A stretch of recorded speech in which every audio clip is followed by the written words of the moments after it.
Next example is objects as a function arguments. An objects can be used as a function arguments. This can be done in two ways. First, pass by value. The second one is pass by reference. First we will see about pass by value. A copy of entire object is passed to the function. So any changes made to the object inside the function do not affect the object used to call the function. The second one is pass by reference. Only the address of the object is transferred to the function. When an address of the object is passed, the called function works directly on the actual object used in the call. So any changes made to the object inside the function will affect in the actual object. This method is very efficient since it requires to pass only the address of the object and not the entire object.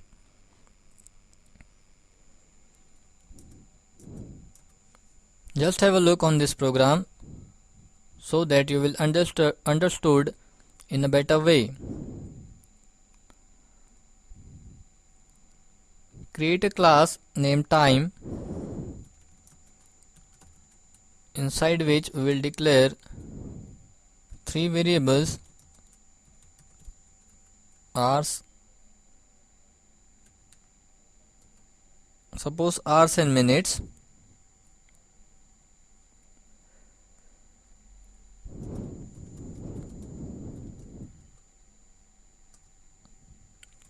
Inside public section, functions we have to create here: get time, integer h and m, two parameters we are passing here, for hours h and for minutes m.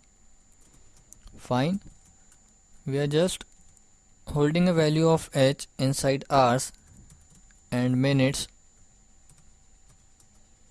m value to minutes. The next function we have to create here is put time. Through this function we will just display the value.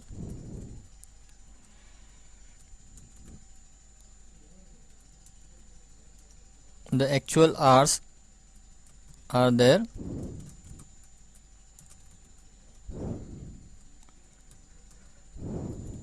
Cout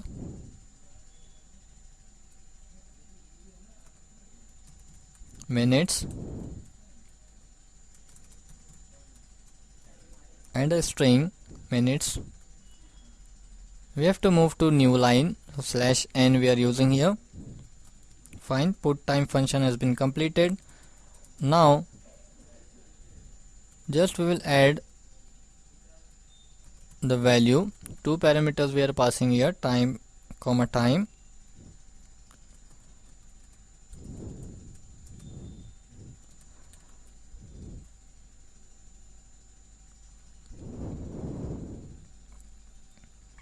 See, here the end of class is there, so just have a semicolon. Now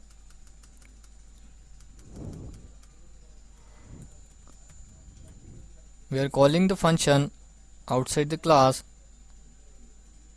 so use a scope resolution operator. Now time t1 and the object second, the parameter is t2 with the class time.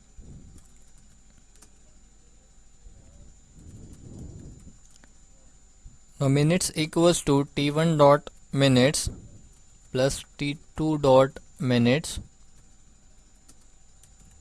and hours equals to minutes divided by 60 and minutes equals to minutes percent 60. Modulus operator we are using here. Hours equal to hours plus t1 dot hours plus t2 dot hours. We are just adding it. So here we complete the sum function. Now we are starting with main, creating three objects t1, t2 and t3.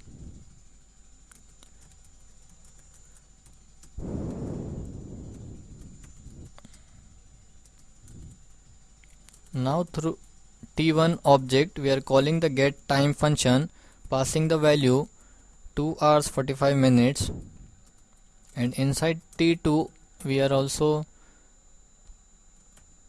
passing 3 hours 30 minutes.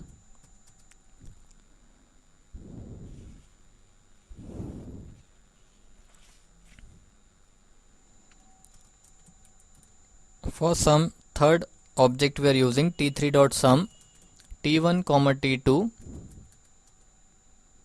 means actual. This is the addition of t1 plus t2. See, t3 equals to t1 plus t2. Now we'll just display the value of t1.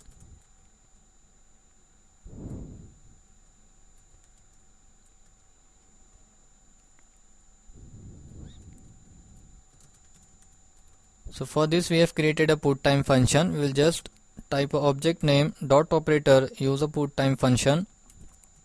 In next see out, the value of t2 we have to display. So t2 dot put time. Next is see out,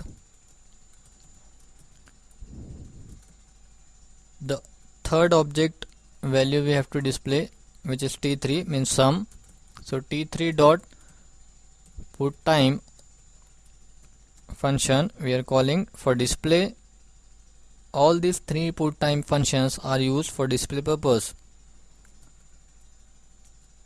Just have a get ch function now. Here we complete the main function program.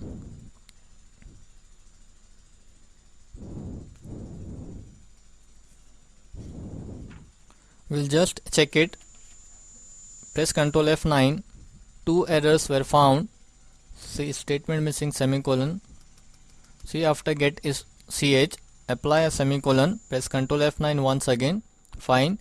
See, inside object 1 t1 2 hours 45 minutes we have passed the value, and next one was 3 hours 30 minutes. So actual, after sum we are getting a value 6 hours and 15 minutes. So we are just passing a value. So this program illustrates the use of object as a function argument. It performs the addition of time in the hours and minute format. Since the member function sum is invoked by object t3 with the object t1 and t2 as arguments, it can directly access the hours and minutes variable of t3 as it is used to invoke the function. But the members of t1 and t2 can accessed only by using the dot operator like t1 dot hours. Therefore, inside the function sum, the variables hours and minutes refer to t3. t1 dot hours and t1 dot minutes refer to t1 and t2 dot hours, and t2 dot minutes refer to t2.